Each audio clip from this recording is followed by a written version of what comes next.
Welcome to our tutorial on how to add recipients from a spreadsheet to messages in Gmail on your PC. Follow these steps to streamline your email communication by importing recipient information effortlessly. To begin, click on Compose at the top left corner of your Gmail inbox.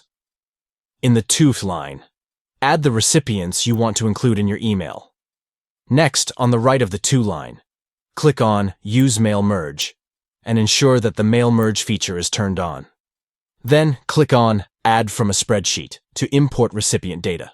Click on Insert, and in the window that appears, select the columns from your spreadsheet containing recipient information like email, first name, and last name. Once you've selected the relevant columns, click on Finish to proceed. In your message, enter the AT symbol followed by a merge tag of your choice. To insert the merge tag into your message, simply press Enter.